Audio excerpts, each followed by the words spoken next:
بسم الله الرحمن الرحيم. الحمد لله رب العالمين، والصلاة والسلام على سيد المرسلين وعلى آله وأصحابه أجمعين، أما بعد. اللهم لك الحمد كما أنت أهله، فصل على محمد كما أنت أهله، وفعل بنا ما أنت أهله، إنك أهل التقوى وأهل المغفرة. محترم سامعین و ناظرین، وظائف کے دن علماء ہند چینل پر آج کا یہ ویڈیو بہت ہی خاص عمل دست غیب کا۔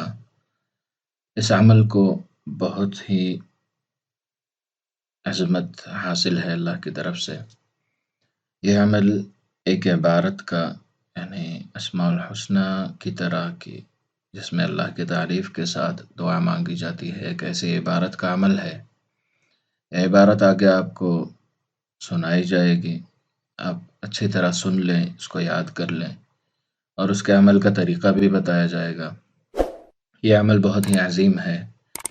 یہ عمل جب بھی کسی بھی مشکل کے وقت، کسی بھی پریشانی کے وقت، کسی بھی مال کی تنگی کے وقت، یا مال کی ضرورت کے وقت، یا پھر آپ کے کوئی قضیہ یا پھر کوئی کیس کے وقت، یا پھر کوئی پریشانی میں، یا کسی بھی مقصد کو حاصل کرنے کے لیے آپ کرتے ہیں، تو الحمدللہ ایک ہی رات کے اندر کام پورا ہو جائے گا، چاہے جو بھی کام ہو۔ ہر مسئلے کا حل، ہر مصیبت سے نکلنے کے لیے، ہر پریشانی سے نکلنے کے لیے، اور ہر طرح کی حاجت کو پورا کرنے کے لیے یہ ایک رات کا عمل کافی ہوگا الحمدللہ۔ اس عمل کو بہت اچھی طرح سے آپ کو کرنا ہے، تعداد پوری کرنا ہے۔ اس میں شرائط نماز کے ہیں، یعنی جس طرح نماز کے لیے جگہ کا پاک ہونا، بدن کا پاک ہونا، کپڑوں کا پاک ہونا ضروری ہے، بس اتنا ہی اس میں پابندی ہے۔ اس کے ساتھ آپ اس عمل کو کر لیتے ہیں تو الحمدللہ بہت بڑی کامیابی آپ کو حاصل ہوگی۔ یہ ایک رات کا عمل جو کوئی توجہ اور یکسوئی کے ساتھ، عاجزی کے ساتھ، اور اللہ سے لوگ لگا کر، رو کر، گڑ گڑا کر اس عمل کے ساتھ دعا کر لیتا ہے، تو یقیناً اللہ تعالیٰ کی رحمت ایک ہی رات میں آپ کی طرف متوجہ ہوگی اور آپ کے تمام مسائل حل ہوں گے۔ یہ عمل جتنا عظیم ہے اتنا ہی بہت زیادہ پاورفل ہے، اور بہت زیادہ اس کی عظمت ہے۔ اس لیے عمل اگر کسی پر کامیاب نہ ہو تو وہ یہ سمجھیں کہ ان کے عمل کرنے میں کوئی کمی ہے، کیونکہ اس عمل سے بہت سارے لوگوں کے بہت بڑے بڑے مسئلے حل ہوئے ہیں۔ تو الحمدللہ جو بھی نیک نیتی کے ساتھ، توکل کے ساتھ، یعنی اللہ پر پورے بھروسے کے ساتھ یہ عمل کرتا ہے، تو اللہ تبارک و تعالی ضرور اس کی اس پریشانی کو دور فرمائے۔ ایک تنبیہ یہ بھی سن لیں کہ اگر کسی کا عمل ایک مرتبہ میں پورا نہ ہو تو اس جمعرات سے 3 جمعرات کر لیں۔ بہترین وقت اور دن اس عمل کے لیے پیر یا جمعرات کا ہے۔ پیر کی رات وہ ہوگی جو اتوار کی مغرب کے بعد آئے گی، یعنی آپ کو عمل اتوار کی عشاء کے بعد کرنا ہے۔ اور دوسرا، اگر جمعرات کرنا چاہتے ہیں تو بدھ کی مغرب کے بعد جو رات آئے گی وہ رات جمعرات کی رات ہے، تو اس میں آپ کر سکتے ہیں مغرب عشاء کے بعد جمعرات کے دن۔ اور جو کوئی حضرات جمعہ کی رات کو بھی کرنا چاہیں وہ کر سکتے ہیں، یعنی ہفتے کے اندر تین راتیں اس عمل کے لیے بہت مؤثر ہیں۔ پہلا عمل آپ کریں اتوار کی مغرب کے بعد، یعنی پیر کی رات میں، کامیاب نہ ہو تو پھر آپ اس کو کریں بدھ کی مغرب کے بعد، یعنی جمعرات کی رات میں۔ اگر اللہ کی طرف سے قبولیت اس وقت نہ ملے تو تیسری مرتبہ آپ کو عمل کرنا ہے جمعرات کی رات، یعنی جمعہ کی رات، یہ جمعرات کی مغرب کے بعد شروع ہوگی۔ جمعرات کی مغرب کے بعد جو رات شروع ہوگی اس رات میں عشاء کے بعد، ہر دن عشاء کے بعد ہی اس عمل کو کرنا ہے۔ بہت زیادہ فائدہ ہوگا اگر کوئی شخص تہجد کے وقت اس کو کرے، یعنی آپ اگر پیر کی رات کرنا چاہیں اتوار کی عشاء کے بعد تھوڑی دیر سو جائیں، پھر اٹھیں، تہجد کے وقت اس عمل کو کریں، اگر اسی طرح اگر آپ جمعرات کرنا چاہیں تو بدھ کے مغرب کے بعد، بدھ کے عشاء کے بعد جو رات ہے اس رات میں تہجد کے بعد، اور جمعہ کی بھی فجر سے پہلے، یعنی جمعرات کی دن رات میں تہجد کے وقت، اس کو 3 وقتوں میں کرنا ہے اگر کسی کے ایک رات میں عمل پورا نہیں ہوتا تو یہ عمل 3 راتوں میں مکمل ہو جائے گا. بہت کم لوگوں کے لیے، زیادہ تر لوگوں کے لیے اللہ کرے کہ ایک ہی رات میں پورا ہو جائے، اللہ کی مرضی ہو جائے. آپ اس دھیان کے ساتھ، بہت توجہ کے ساتھ، بہت اہتمام کے ساتھ اگر کریں گے تو اللہ تبارک و تعالی ایک ہی رات میں آپ کو کامیابی دے سکتے ہیں. اللہ کی مرضی ہے. بس دعا بہت خلوص کے ساتھ کریں تو جو بھی دعا کریں گے اس عمل کے بعد وہ کامیاب ہوگی، وہ دعا قبول ہوگی. بہت آسان اس کا طریقہ یہ ہے کہ سب سے پہلے اچھی طرح وضو کر لیں، پاک صاف جائے نماز بچھا کر خلوص کے ساتھ اطمینان سے 2 رکعت اچھی طرح ادا کریں، اللہ سے لو لگا کر، اللہ سے ڈرتے ہوئے کہ اللہ میری حاجتوں کے لیے، میری پریشانیوں کے لیے، پریشانی دور ہونے کے لیے، حاجات پوری ہونے کے لیے، دعا قبول ہونے کے لیے میں یہ 2 رکعت تیرے لیے نماز پڑھ رہا ہوں. اس نیت کے ساتھ 2 رکعت نماز پڑھ لیں.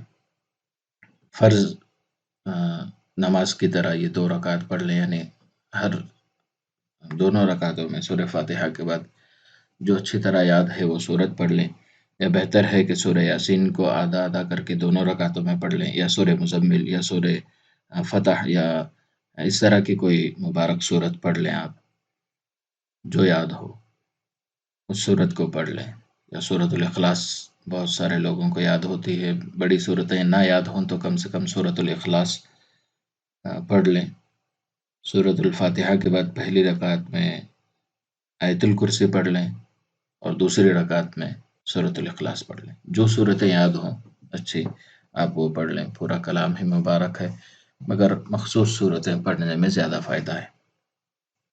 جب 2 رکعت نماز مکمل ہو جائے تو اس جگہ سے بالکل نہ ہلے ہوئے، یعنی بنا اٹھے اس عمل کو شروع کرنا ہے. پہلے بسم اللہ کے ساتھ سورۃ الفاتحہ 1 مرتبہ پڑھنا ہے، پھر اس کے بعد یا غفور الرحیم یا ارحم الراحمین، یہ یاد کر لیں.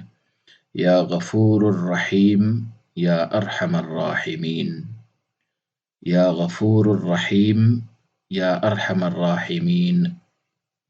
اس کو آپ دوبارہ سن کر یاد کر سکتے ہیں. اس کو اچھی طرح یاد کر لیں، اور اس کی تعداد دونوں ملا کر ایک ہے، یعنی یا غفور الرحیم یا ارحم الراحمین 1 ہوا، یا غفور الرحیم یا ارحم الراحمین 2 ہوا. اس طرح 370 مرتبہ اس کو پڑھ لیں. پھر اس کے بعد اللہم صلی علی سیدنا محمد وعلی آل سیدنا محمد وبارک وسلم، یہ درود شریف یا جو یاد ہو درود شریف وہ آپ 100 مرتبہ پڑھ لیں. 100 مرتبہ درود شریف پڑھ لیں. بہتر ہوگا آپ یہی درود شریف پڑھ لیں، اس کو لکھ لیں تو بھی بہتر ہوگا. سن لیں اچھی طرح. اللہم صلی علی سیدنا محمد وعلی آل سیدنا محمد وبارک وسلم، 100 مرتبہ پڑھیں. اور سجدے میں جا کر اپنی تمناؤں کے لیے، اپنی دعاؤں، جو بھی تمنا ہے، جو مشکل ہے، جو دور ہونا ضروری ہے، جو بیماری ہے جس کی شفا چاہیے، جن کا نکاح ہونا ہے، بچے ہیں یا خود کا نکاح ہے، جو بھی مقصد ہے، جتنی بھی تمنائیں ہیں، چاہے آپ مال کی ہو، مال حاصل کرنا چاہیں، قرض ادائیگی چاہیں، جو بھی مسئلہ ہے، ان تمام مسائل کے لیے آپ سجدے میں جا کر خلوص کے ساتھ دعا کریں، اور اس دعا پر اطمینان رکھیں کہ اللہ اس پر آپ کی دعا کو ضرور قبول کر لے گا. اس یقین کے ساتھ اٹھیں اور کچھ تسبیحات پڑھتے رہیں، اور جب تک فجر کی اذان نہ ہو دعا کرتے رہیں، تسبیح پڑھتے رہیں، اور اللہ کی طرف لو لگائے رکھیں. اذان کے بعد آپ فجر کی سنتیں پڑھ لیں. اس کے بعد چاہیں تو فرض کا اگر وقت باقی ہے تو کچھ مرتبہ سورۃ الفاتحہ پڑھ لیں. پھر فرض نماز پڑھ کر دعا کر کے اس پر یقین رکھ لیں کہ انشاءاللہ اللہ تبارک و تعالی اس آپ کے عمل کو قبول کر لیا ہے، اور آپ کی وہ تمنا پوری ہو جائے گی. اس کا پختہ یقین بنا لیں. انشاءاللہ اللہ کی مدد ضرور بے ضرور آئے گی، اور آپ نے جس نیت کے ساتھ، جس پریشانی کو دور ہونے، جس مقصد کے لیے، جس حاجت کو پورا کرنے کے لیے آپ نے دعا کی ہے، وہ ضرور الحمدللہ پوری ہو جائے گی، اور اس کا الحمدللہ بہت سارے لوگوں کا تجربہ بھی ہے، اور یہ عمل سب کو اس کی اجازت ہے زیادہ سے زیادہ اس عمل کو مسلمانوں کے ساتھ شیئر کریں، تاکہ جتنے بھی مسلمانوں کے جو بھی مسئلے ہیں وہ اس عمل سے پورے ہو جائیں۔ اللہ تبارک و تعالیٰ سے دعا ہے، اللہ تبارک و تعالیٰ ہم تمام کی پریشانیوں کو دور فرمائے، حاجات کو پورا فرمائے، اور نیکیوں کو قبول فرمائے، اور ہمیں جنت الفردوس میں اعلیٰ سے اعلیٰ مقام عطا فرمائے، اور ہم تمام کو جتنی زندگی باقی ہے اللہ کے نبی صلی اللہ علیہ وسلم کی سنتوں پر اور اللہ کے احکامات پر گزارنے کی توفیق عطا فرمائے۔ آمین یا رب العالمین۔ جزاک اللہ خیر اس ویڈیو کو دیکھنے کے لیے۔ اگر یہ ویڈیو آپ سب کو پسند آیا ہے تو اس کو لائک کریں، دوسرے مسلمانوں کے ساتھ شیئر کریں۔ اگر آپ ہمارے چینل پر نئے ہیں تو اس کو سبسکرائب کر لیں اور بیل آئیکن کو آن کر لیں، تاکہ آنے والے نئے ویڈیوز آپ تک پہنچ سکیں۔ جزاک اللہ خیر۔ السلام علیکم ورحمۃ اللہ وبرکاتہ۔